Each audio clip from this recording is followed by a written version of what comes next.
Hello and welcome back to another episode of the Dugout. It's been a long awaited return, I think 3 weeks or something since the last episode. Obviously, a lot's happened for Scotland in the Euros, um, and we're going to touch on it today. We're without Mr. Alex Cruikshanks. He's about to be living it up in Forteventura on holiday. Me and Laurie back from our experiences in Germany. And first of all, how are you, Laurie? Yeah, I'm pretty good. Just about got over Scotland and Germany. But I mean, I'm a little bit jealous of Alex though in Ventura, absolutely. But I'm good. Yourself, Ethan? Yeah, good. Feeling a little bit more calm than I was after the full time whistle last Sunday, was it? Yeah. I think it was. This a week ago on Sunday. Um, yeah. Um, so we're just gonna get at today. We're just gonna get into the kind of Scotland's exit, Scotland's tournament as a whole, and then we're going to preview the knockout matches as the round of 16 is set to start today.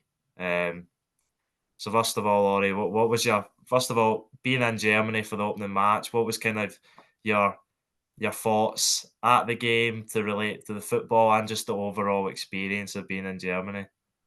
Okay, so I'll kind of start with the second part of your question. So the actual day, like the day of the opening game, was brilliant. I was actually at what I think the Scotland Supporters Club called a fan meeting point. It was in a massive beer garden in Munich. It wasn't the fan zone, but like just a big beer garden.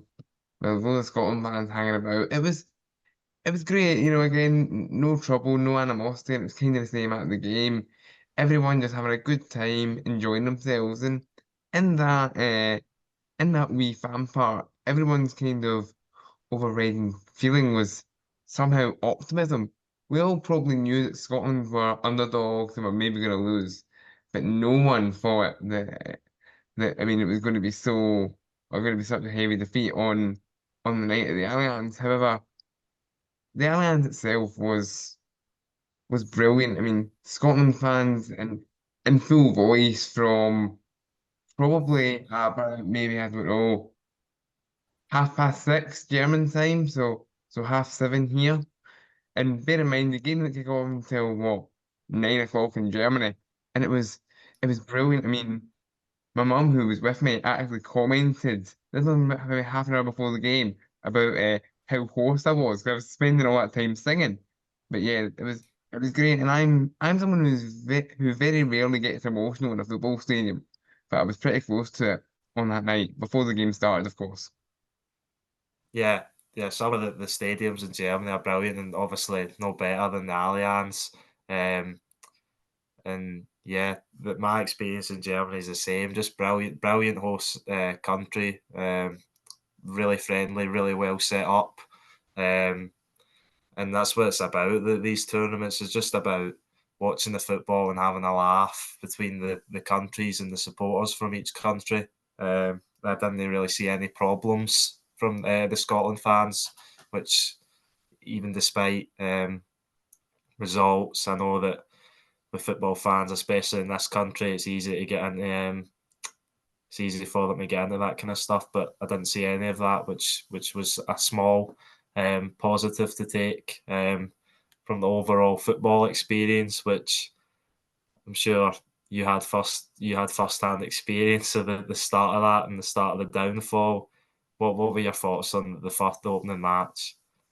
Well, the opening match itself, first and foremost, I mean, Germany just blew us away. I mean, like, yeah, he's one of these ones I've seen players in the flesh. Like seeing Jamal Musiala in the flesh was quite scary actually. And obviously for the first few German goals, I was like, right behind Angus Gunn's goal. So like the first Germany goal, I could tell you quite categorically that was Angus Gunn's fault. And and yeah, but the game itself, it was just one of those ones where the next day or maybe the day after that, you were starting to, say to yourself, you know what, Germany were a good side. as much as we embarrassed ourselves and we didn't have a single shot in the game. I mean, that's something. I've technically seen Scotland score a goal without hitting a single shot in the game. That's something. Yeah, that's impressive. I mean, it's Um, not the sort of impressive stat that we want, but I mean, for quite a few of those, I know you put some on Twitter the other day. yeah, um, I think the first game was just awful. It was an awful way to just start the tournament. Obviously Germany, no one's expecting us to go and turn over Germany, but I just think we were really, really poor on the night. I think the first goal, as you said, summed it up. Just the amount of space we gave to arguably their best player in Tony Cruz, just to dictate the match. And I think he didn't misplace a pass in the first half of that match, which probably tells you the whole story. And then the no one tracking the runner in the middle, and then the goalkeeping from Angus Gunn. It was just a comedy of errors from the whole team, really. Um, and that just set the tone for a terrible night for Scotland. Um, yeah, and but on the upside, at least we did bounce back in the second match against Switzerland, and I think that was far and away our best performance of the tournament. Would you say? Yeah, I would agree with that, Ethan. Absolutely, by far. On another night, we would have obviously beat Switzerland if a bit more luck was with us and a certain player didn't make a rather costly mistake. But I'll let you take the lead on that Yeah, as you were there that night. yeah. As the probably same as you, a brilliant atmosphere in the stadium. Even despite the loss, a few days before, it was still everyone was behind the team, and it was brilliant when we scored that opener. It was just so unlucky and just maybe not cut out for the top level with Ralston's mistake. But obviously Shaqiri punishes us with a spectacular finish. Um, but yeah, it was a result which gave us optimism going into the last game. Um, but it just shot us in the heart for that last match. What were your Absolutely. feelings after the match? Just watching it. After Sunday, after that Yeah, heartbreak. Yeah, so I just said it there basically. It's heartbreak. You were genuinely gutted because I honestly felt at the time, and I still do to an extent now, that Hungary team weren't really any better than us. Take Dominic Szoboszlai out, and and well, you might know the person's name better than me. Even there was a lad they brought on up front who was huge, who I uh, thought had a bit of an impact. Was it Adam something? yeah, Adam. I think his Yeah. second name is. I don't know his first name, but I know his second name's Adam or Yeah. Adam. Yeah, but he came on and made some sort of difference. But like, you know, I felt like Hungary weren't really much better than us on the night, and it felt like one that got away. But I mean, we faced the same problem as we had done in the previous two games. We barely hit a shot. The best chance of the game for us falls to Grant Hanley. And just and dare we address the elephant in the room? Was it a penalty? Yes. At the time, well, obviously I was at the far end. I was in a kind of a zone next to the Hungary fans, which was mixed with Scotland and Hungary fans. I thought it was a penalty at the time. Looking back at it, I could see maybe why it wasn't given with Armstrong kind of initiating the contact, possibly. But seeing some of the other penalties that have been given in the tournament, um, the one that Georgia got against Portugal the other night, and I think there was another one, the one Poland got against Mhm. France, they are minimal contact, which compared to the contact Willie Orban makes on Stuart Armstrong, it's just night and day, and you can see the repercussions it's had for the referee in the match. He's been sent home, I think, and all his officials have. So probably tells you UEFA's stance, even though the head of referees seemed to back the decision the other day. Yeah, that's a strange one, but I totally agree with you on it, Ethan. Like, I actually wouldn't have minded so much if they hadn't given the penalty, but they'd given it a proper VAR check. Although, admittedly, that contradicts what the head referee said the other day. I will admit that.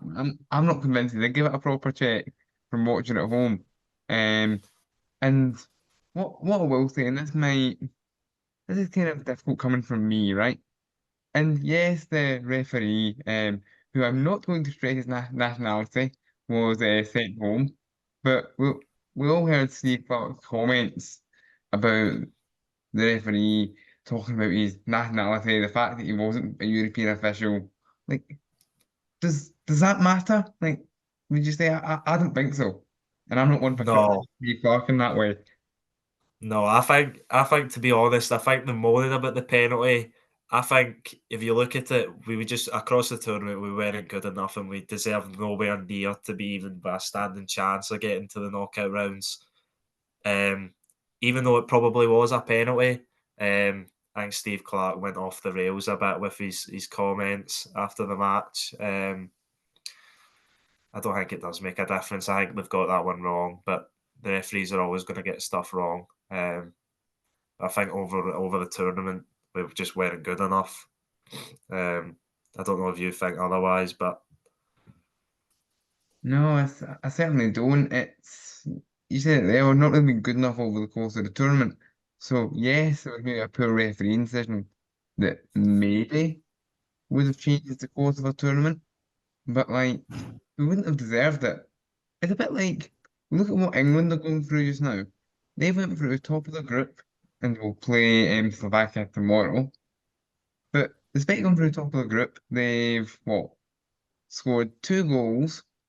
The only game we've won is when they scraped by Serbia 1-0. They honestly don't seem to be. I'm not going to say much better than us because they're better than us on paper, but the way they've actually played, they're quite comparable to us. Sorry to any English people listening. But, you know, listen to the reaction of their fans. They're so pessimistic despite going through top of the group. And they're kind of in a similar scenario to where we would have been, if you know what I'm saying. yeah, definitely. England have obviously massively underperformed, and we'll probably get to that in our preview. Um, but I've got just some stats here just to round us off for Scotland. We had the most goals conceded, obviously, the lowest expected goals created at 0.9, and second last was Serbia with 2.1. So that's quite a jump there. Our shots on target per match, we had one, whereas second last was Serbia on two. And I think we've just really not turned up at this tournament as we did at the last one. And dare I say it, I think maybe Steve Clark's ran his race with Scotland. I know he's brought us to two major tournaments, and he'll forever be in the history of Scottish management for getting us back to those tournaments. But um, like if you're a second division manager, if you get the team promoted and then get relegated, you can lose your job. And I think we should probably angle our thoughts with another manager who can hopefully get a better return out of a solid team we have. Looking at some of the other teams that have went through, um, I definitely think we should be doing a lot better. I don't know your thoughts on Steve Clark, on whether he should stay or go. Yeah. Okay, I'll give you my thoughts on Steve Clark then. So again, nailing my colours to the mast a little bit, of course. Full disclosure, I'm a Kilmarnock fan who obviously had a little bit of a soft spot for Steve Clark. And it's a tough one because I don't want to see the guy fail, but no one does because as you've rightly pointed out, Ethan, he's done great things since he got into the Scotland job, getting us to 2 European Championships, getting us to a World Cup playoff, getting us to League A of the Nations League. However, there are a few things that, are quite concerning, of course, the performance at those 2 tournaments. haven't we? Hasn't been good enough. We'll probably struggle in the Nations League. I don't think I'm saying anything that we don't know then. Plus, the issue with Steve Clark is he found the kind of formula with the kind of back three, back five system to get Robertson and Tierney in the team, but then when one of them isn't there, in the case most recently Tierney, it it falls apart. And especially we've seen that a little bit as well with the absence of Aaron Hickey and Nathan Patterson in the tournament this year. I mean, Anthony Ralston, as we discussed near the top of the show, isn't isn't really a Scotland quality fullback. The guy tried his best, let that be known. He certainly gave it his all. But we for that system to work, we need certain key ingredients to be there. And the thing is, Steve Clark's someone who is quite stubborn and resistant to change. If he's willing to adapt, he might still have a future in the job. If he's not, it might be time to look for fresh blood. What might save Steve Clark though is he's under contract until 2026. So don't know if the SFA would want to pay that out, or indeed whether Steve would want to walk. Yeah. Um, Before the tournament, I don't know if you heard me saying it, but I think I said it to Alex. I said after this tournament, I think he deserves another qualifying campaign, but just based off how poor we were and how far adrift we were from almost every other team, um, I think it's just I don't know. I think it's too much to pass by, in my opinion. And I think we should try and look for someone else. I've seen a lot of people like this with David Moyes, but I don't know if that's kind of the same kind of thing where he's very defensive minded. And at the end of the day, it's international football is about getting the best out of your best players, and we've not done that.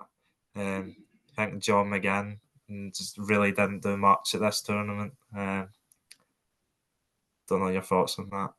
Yeah, John McGinn has really struggled. He struggled for quite a few Scotland games actually, even in the last few games of the qualifiers and in the warm-up matches.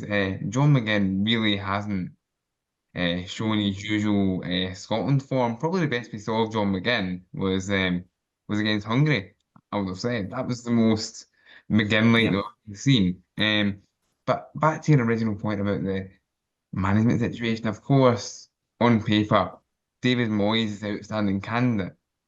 But I'm not sure of two things. One, would he be interested in the Scotland job at this point? I think he would have a Premier League job quite easily.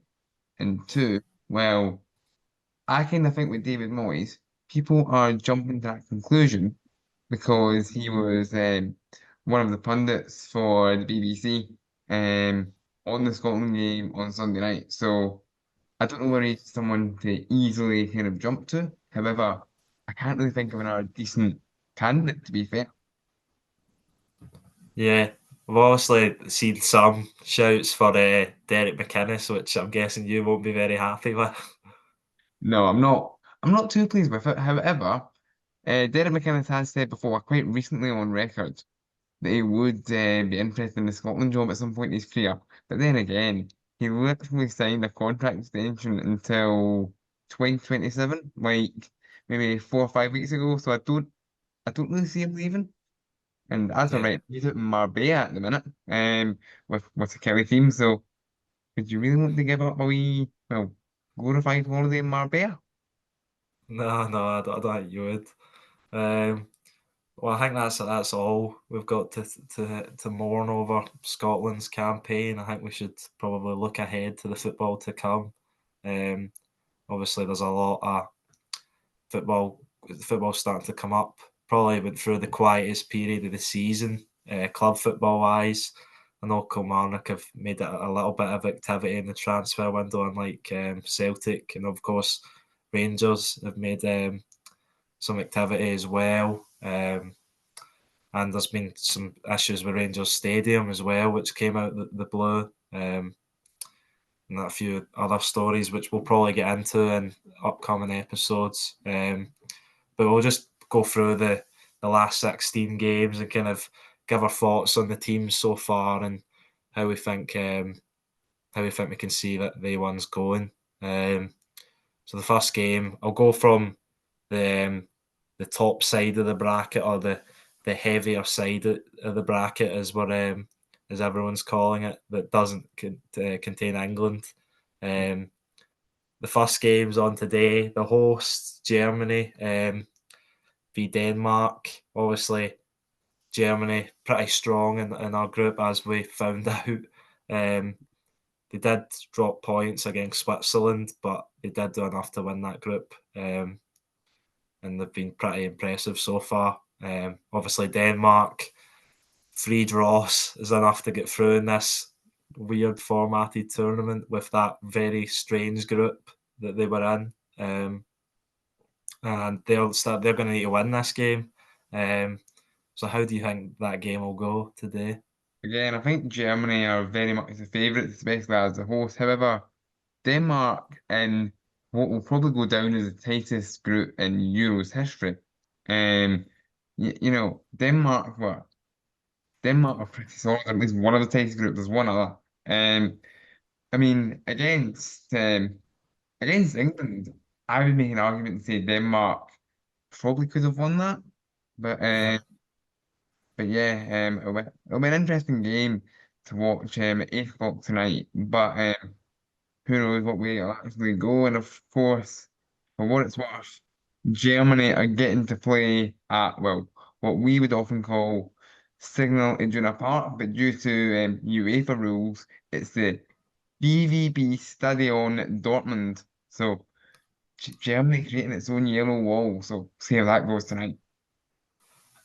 Yeah. I think there's been a few news running about in the German papers that apparently the Nagelsmann's going to switch up his team for this game for Germany for the first time, because he's went consistent with the same um, 11 for all 3 matches.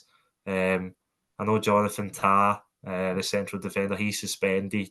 So one of the Dortmund centre backs, Slotterbeck, is Yeah. going to come in for him. Apparently, should have been Mats Hummels, as the podcast have probably heard me say before.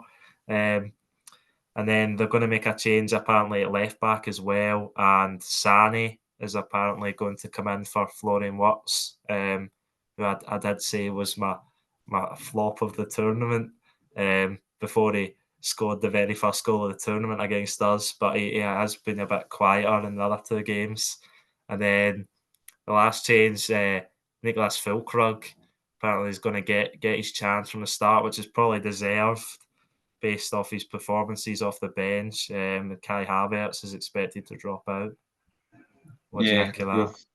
Yeah, I would kind of echo that from what I've been reading as well. And of course, Fulkrug, to be fair, did, of course, well, get a goal against us as well. So he's, he's a guy who has, impressed at the tournament. As someone who, at least personally, I don't watch too much of the Bundesliga. I've actually been quite impressed with him, yeah.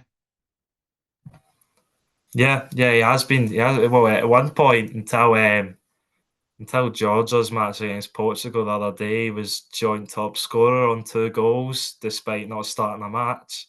Um, Obviously, Georgia's Mikatadze now the outright top scorer on 3. Um, and we'll probably get into that match next. Actually, Spain against Georgia. Spain probably the other favourites. Would you say so far? Yeah, based on what we've seen at the tournament, yeah, I wasn't sure going into it whether Spain would maybe be be a little bit raw almost. But like they've been they've been pretty good. Probably out of the out of the so-called big teams, maybe aside from Portugal, they seem to be the most cohesive as a unit. And I still feel like Germany have maybe got a bit more where they can maybe break a little bit. I don't know, but I feel like Spain are Yeah, the most like a club side almost.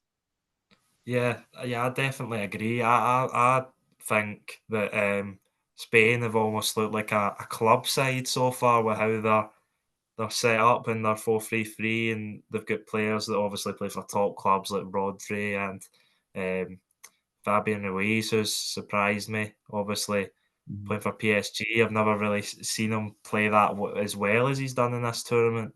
And then they've got the 2 young wingers who have really been exciting. course, Lamine Yamal only 16. What he's doing is ridiculous. And then you've got Nico Williams on the other wing, who gave Di Lorenzo a very tough time against Mm. Italy.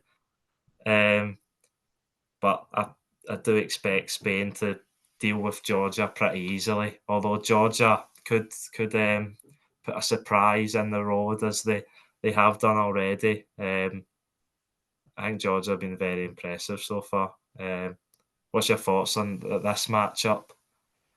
Again, like you, I think Spain will win it fairly comfortably. However, Georgia, we've got to give a bit of credit to, and I know it may be particularly hard as Scots because, like, I mean, Georgia were well below us in qualifying, and they normally can't play when it rains. But I tell you what, Georgia have been pretty solid at the tournament. Of course, well done to them in their first ever Euros, getting through to the knockout round. So this is incredible for them. As for Spain, we both said that like club mentality, really good to watch as well. The young wingers are great, and of course you've got to remember Lamine Yamal is still doing his homework in between games, so fair play Yeah, to him. I yeah, don't think he's keeping that's in mind though if he ditched it. yeah. I think he'll do okay without his homework.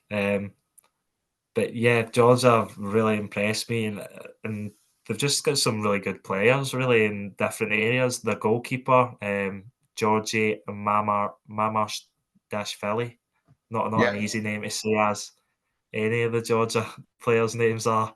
I think he's been the best goalkeeper at the tournament, probably. He's been brilliant. Um, and then they've got the young well, not young, 24. He has the midfielder Georgie Kosh-Orasvili, playing in the second division of Spain, and he's been brilliant in midfield, and he's just summed up everything that's been good for Georgia, just the energy and the drive. Um, I'm expecting him to get a big move, as is as we mentioned, the tournament's top scorer, Georges Mikatadze. I think he signed for Metz from Ajax and a loan to buy this summer, but he's already expected to move again, which is quite. I don't know if that's allowed, but no, I don't know. yeah, because they obviously get relegated to the second division, but I don't think he'll be playing in any second divisions. And then obviously they've got their main man, Kvaratskhelia of Napoli, who was brilliant against Portugal. Your thoughts on Georgia? You've already said, Well, yeah, and this is it. They've got a few, stars in there, like like you said, and I mean, and they're a team who people underestimate. Like whenever you hear of team playing Georgia, and I'm including Scotland here, although they have been a bully team for us in the past, you think, oh, it's Georgia, we'll beat them. But actually, when you look at them and you go beyond the surface, they're a strong side who only seem to be getting better because they're all yeah, relatively young as well. yeah, yeah, definitely. And 9 points below us in qualifying, and this is what they've done. They've really went toe to toe in every match, and yeah, it just shows you maybe what you can do if you just have a bit of confidence in the team and really go for it. Unlike what we done, where we were quite negative, I'd say, in our setup. But I think Spain and Germany will be big favourites to play each other in the quarterfinals. Um, and the winner of that, would you say is favourite to go all the way? Yeah, I would think so. Probably there's one other tie that maybe makes you question that, but then neither of those teams have really clicked into gear yet. I'm not going to wait until we say it, but yeah, I would say Yeah. the winner of Spain and Germany is probably odds-on favourite. Yeah, I think we're going to get on to those two teams in the next two ties. We've got Portugal against Slovenia. Obviously, a massive underdog for Slovenia. They've, um, like Denmark, they've not won a game yet, but they're here. They've scored 2 goals. Obviously, got that crucial draw with England in the last game. They showed that difficult unit maybe to break down, although England haven't been playing well, but neither have Portugal. I think Portugal were good in their second match against Turkey, um, but it was a heavily rotated Turkey team, I noticed. Um, and obviously they lost to Georgia, although they did field a weakened side, despite still having Cristiano Ronaldo in it, who's somehow yet to score at the tournament. Um, but I can only see this going one way in Portugal's favour. Any thoughts on this matchup? I think they just echo yours really, only going one way. Sorry to Slovenia, but I think Portugal will get the job done in that one. Yeah. And then the next one, we've got France v Belgium. Probably or definitely the pick of the bunch for the last 16 matches. Both teams have underperformed, definitely. Um, and France's main man, the man with a mask, Kylian Mbappe, yet to really show his best at Euros or the last Euros. Of course, he never scored at the last tournament. He's got one this time, but still not hit the heights that he has at World Cups, and um, he'll need to do that if France want to make a run to the final. Um, in Belgium, but hot or cold with them. They obviously lost to Slovakia in their opening game. And then they got a good win against Romania, and I thought that would be the kind of the turn in the story for them. But then again, a poor performance against Ukraine. And I don't know if you noticed it after the match, there was a bit of disrupt between the fans and the players. Did you see that? I didn't see that in fairness, but as much as Belgium have had a tricky start, when you think about it, if the semi-automated offsides were a little bit less strict, Belgium might be in Yeah, a better position because Romelu Lukaku has fell foul of it quite a few times. yeah. He'd be top scorer with 3 goals he scored, and they've all been ruled out. That one for the handball, which was very harsh, but probably the right decision. And then I think it was 2 offsides, one of them being very marginal. Um, but I think they've got to do better, Belgium. Even though France haven't really showed their best, I think Belgium need to do better. Um,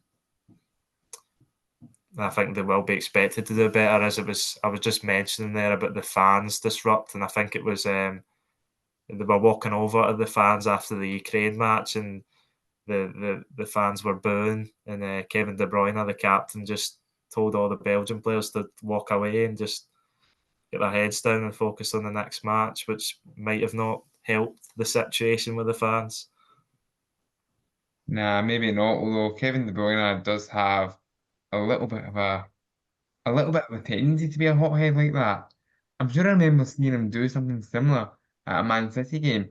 It might have come up in one of these Man City like documentaries that have maybe the All or Nothing one, where they were as good as Invincible that season, but he still had the odd time of De Bruyne going absolutely mental. Yeah, I remember him having a hot head at Anfield quite recently. I think it was last season when he get subbed by Pep Guardiola, and he was not happy at being taken off at all. Um, and France have got some well question marks over who's going to play, because obviously Antoine Griezmann dropped out at the starting 11 completely against Poland, which was a bit of a surprise. Which obviously didn't pay off, but I imagine they're going to try and get him back in. I don't know how they're going to get him back in, but I imagine they will try to get him back in, either dropping a midfielder or a winger to get him in. Yeah. How do you think that one will go? France and Belgium. If I were to pick a winner, I'd probably say France, but it's going to be tight because, as we've said, neither team has really shown their best in the tournament so far. But we'll go for France because I've kind of backed them to be favourites for the tournament, so I've got to stick to my word now. Yeah, fair enough. I'll go for France as well, but I think it will be very tight between the two of them. Um, and then that'll set up a brilliant, hopefully, quarter final with Portugal, we would imagine. Um, And then going to the other side of the draw, another game that's on today. Switzerland, of course, who we played against and managed to get a point, which looks pretty impressive now, considering Switzerland went toe to toe with Germany, and then Italy, who haven't really kicked their campaign into gear yet, have they? No, not really. Italy have been very, very flat. But I mean, Italy are a weird side because they have failed to make the last two World Cups, but of course are technically holders of this competition. But something just doesn't seem quite right with them, both in this tournament and on the international front, if you will. Yeah. Um, I was just gonna say there about Italy. I didn't actually realise until I was just checking there that Italy would have went out if they hadn't scored that late winner or late equaliser against Croatia. Yeah, they need the last minute equaliser, so fair play to them for getting it. Hopefully that can kickstart their tournament, much to the English disappointment probably. Yeah. Um, and yeah, I think that's just the crazy format of this tournament. Really, that it Yeah, looked like they would go through in third, yeah, but didn't. drawing a game can make all the difference at Euros, can't it? Yeah, I'm sure. I hope this format gets reworked, but I'm sure that's a conversation for another episode, probably. Yeah, But yeah, I think oh, it's a really difficult one to call because Switzerland have been really impressive in the group. They've got some live wires like Dan and Doy, who scored one of the two offside goals against us. And I think it'll be difficult. Italy missing one of their best performers, I would say, in Calafiori, the central defender, who obviously was massive in that last minute goal against Croatia. He's suspended. Um, I'd probably just lean towards Switzerland, just to get the edge. What are your thoughts, Laurie? I'm again not sure, tough to call. Like it's on paper, you probably go if you look at the two teams, you go Italy are probably favourites, but I mean that is on the basis of watching them. Switzerland have looked quite impressive. I mean, against us, you could argue they were a better side. Against against Hungary, they were pretty strong, and I can't really comment, obviously, when they played Germany, but I mean, they've looked solid. Italy just haven't quite looked themselves. So again, you probably edge towards Switzerland, but I wouldn't be too surprised if this game went the distance, because of course we're in knockout football now, so extra time and penalties are very much a possibility. Yeah, definitely. That one maybe the toughest to call. Maybe we've got another one coming up that might be tougher. First of all, we've got England versus Slovakia as our next match. I think it's hard to look past England with this one, isn't it? Yeah, it is, but you could quite easily make that argument for quite a few of the group games they had. Yeah, I mean, yes, they beat Serbia in the end, but they should be beating Serbia more comfortably than they did. And Slovenia, let's make sure I get that right way around. I mean, the country's name and the flags are as good as identical. So Slovenia, they really struggled during the week there and laboured to that goal draw, albeit it mattered not, and it meant they got through and went through top due to other results. But um, but yeah, England have got to be favourites for that game. Got to be. Because I yeah, mean, taking our Scotland hats off or our Scotland, forgetting we're in a Scotland shirt for a wee second, um, they they're one of the strongest squads in the Euros, and if you get the likes of Jude Bellingham and Cole firing, they are a force, whether we want to admit it or not. yeah. That's what I know. It's Slovakia, and for Slovakia, and that's what worries me about it is that they've not been able to get up and running, and none of their big stars have really got up and running. But if they'd played like a big name like a Germany in this game, then maybe Germany would just blow them away, as they haven't really got that confidence and they've not really got going. But playing teams like Slovakia, they have the chance to maybe put a few by them and get confidence on their side going into more difficult games. Although they are obviously on paper it looks like the easier side of the bracket. Um, although based off England's performances so far, there's a few teams in there that could probably still turn them over. But yeah, I think England will win this game, no matter how Gareth Southgate sets them up. Um, there's obviously question marks over still who's going to play next to Declan Rice in the midfield. I think Kieran Trippier's a doubt as well. Anthony Gordon, not a doubt, despite falling off his bike. Um, yeah, I think England will turn Slovakia over. Slovakia, of course, coming out that strange group where every team got 4 points. Um, yeah, I don't see that having a surprise there. And then the next game, this was the other one I was saying will be tight to call. I think Turkey v Austria. I think it's the battle of the dark horses. Would you say? Yeah, I think Battle of the Dark Horses would be right. And before we go any further on this one, shout out to a third of the dugout team, the one who isn't here today. Shout out to Alex on this one. He said Austria would be dark horses whilst we were writing them off. I was guilty of underestimating Ralph Ragnick, I'm sure. But I tell you what, Austria have been decent. Fair play to Alex on that one. Yeah, I'd say they're one of the most formed teams at the tournament. I'd only really put Germany and Spain ahead of them, as in teams that how well the teams have performed at this tournament so far. I mean, to top a group with Poland, Netherlands, and France in it is very impressive. And then, of course, my dark horse is Turkey. They done okay in their group. They won the games they were expected to win. The Czech Republic game and the Georgia game, and then for the second game, the manager kind of just waved the white flag before the game even started against Portugal. He just kind of rotated his team and went, "Well, you know what, we'll take our team to Czech Republic and do a job on them," and they did. So fair play to them, and I think it'll be really tough to call this one. But how do you see it going? Yeah, I think it'll be tough to call, but I would maybe veer towards Austria. I don't know why, but it's Turkey. We kind of saw it, as you say, when they rotated. Turkey have that little bit of kind of more kind of vulnerability in them almost.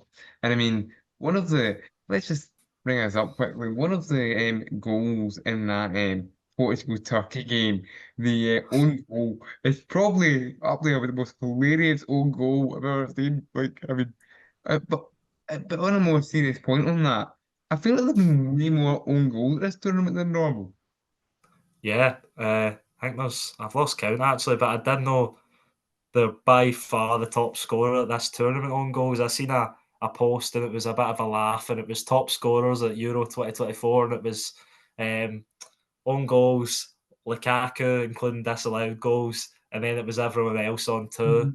Um, yeah, there has been a lot of on goals. Of course, we benefited from one of them with that Rudiger own goal, Yeah, which meant benefited from nothing. one. Our only other goal at the tournament, UEFA decided about half an hour after the game that was actually a Scott McTominay goal. The Yeah, they were saying that was an own goal for the vast majority of the game. I don't know what he said in the ground. One of the things I noticed when I was over in Munich is the announcers wait about 5 minutes before they tell you who the goal scorer is. I yeah, don't, was it the same in Cologne and Stuttgart where they play all the goal music and then maybe again probably 2 or 3 minutes later, so by the time they do the bar checks and all that, they will eventually say goal scorer for Germany, whatever. Which is weird, I thought. yeah.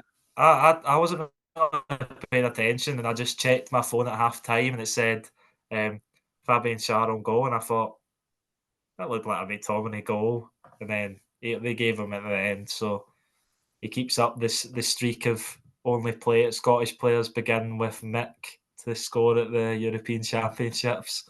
Yeah, Um, love that stat.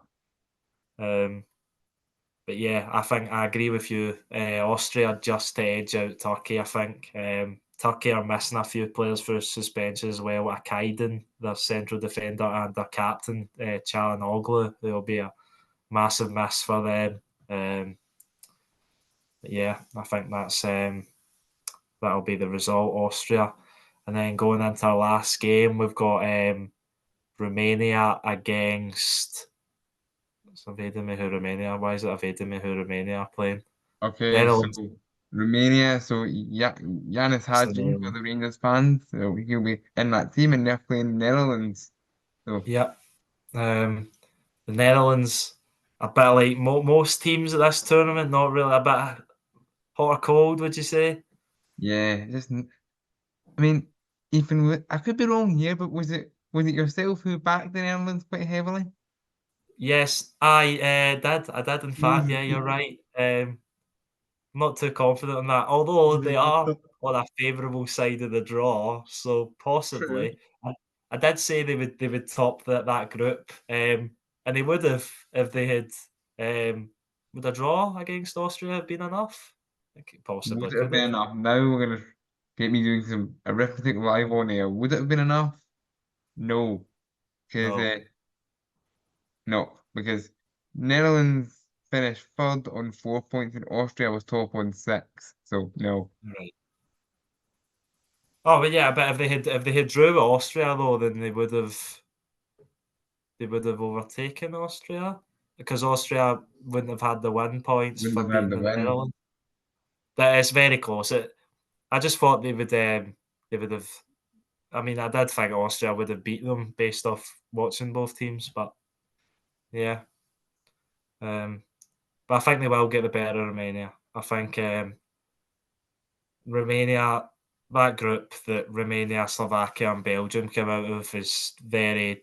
I don't know. I don't know if you can take much from any of the teams. Um, they've all been a bit hot or cold. Um, No, you can't take anything from it because just looking at it in front of me now, so obviously all four of the teams level on points. I'm gonna do this from the bottom up. So you've got Ukraine had -2 goal difference, who are obviously going home. Slovakia had a goal difference of 0. Belgium goal difference of 1. Romania matching with that, a goal difference of 1. And I think they're only top of the group due to goals for, I think. yeah, I think it's because they beat Ukraine 3-0, so that probably helped them in the opening game. Yeah. Um, and then, of course, I think it was that an ex-Romanian player who came out before the final match and said that they had agreed to draw the match with Slovakia. Oh, I hadn't heard that one. Oh, Yeah, he came out and said that there's already been an agreement, and then it turns out they did draw because if they both drew, they were guaranteed to go through no matter the output in the other game. wow.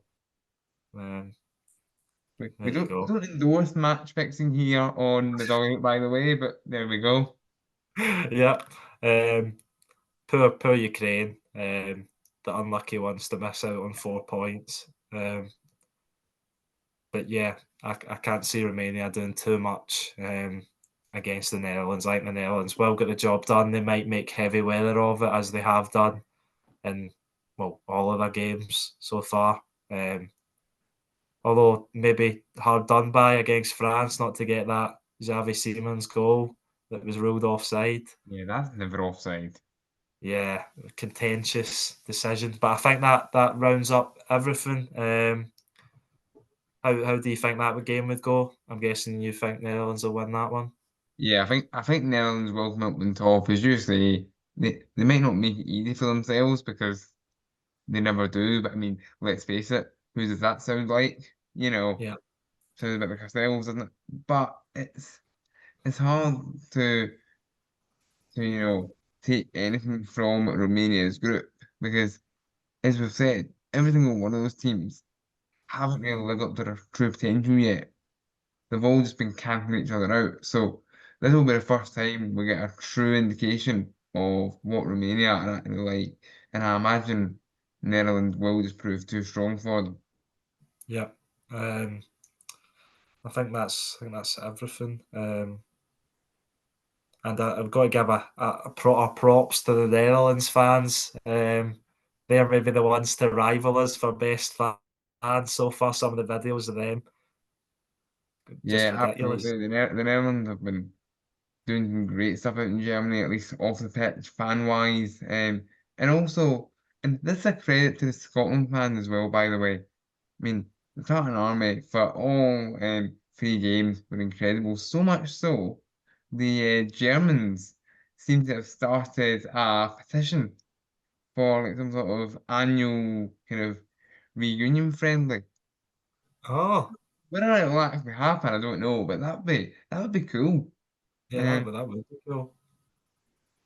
yeah. So I mean, but what we should do is maybe this sounds a bit like a rugby tournament, but we should have some sort of trophy on the line, shouldn't we?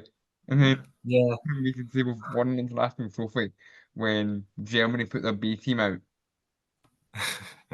yeah, um, yeah. I didn't see that. That's pretty cool. The Germans were brilliant with us.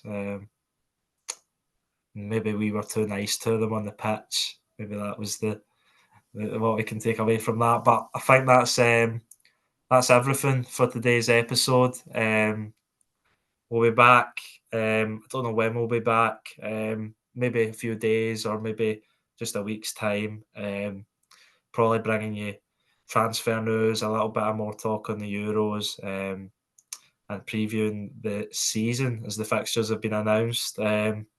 Happy with your opening day fixture, Laurie? I don't really know about happy, but it gets out the way. So obviously we are going to be making the trip to Celtic Park on Flag Day, and what's that, 4:30 kickoff on a Sunday on Sky. I mean, when I say we are going to make the trip, I mean Kilmarnock, I won't be, 'cause I'll be in a radio studio at the start of it. But yeah, it gets Celtic out of the way. But I mean, we're going to have a tough start with the European fixtures being in there. I mean, Kelly obviously having been drawn against the Cercle Bruges, so we've got that to look forward to as well. And Celtic, I think, do you have rite of passage to the Champions League groups? Yes, we do. We do. We're in there. Yeah, and playing us, I was just going to say there, playing us on the opening day of the season, you might catch Scott Bain as our starting goalkeeper with how it's went the transfer window so far. Fingers Um, crossed. but I think that's everything for this episode. Hopefully next time we'll have Mr. Crookshanks to make the three of us here, and we'll get back into the swing of regular episodes before the new season begins. So thank you for listening, and we'll see you next time.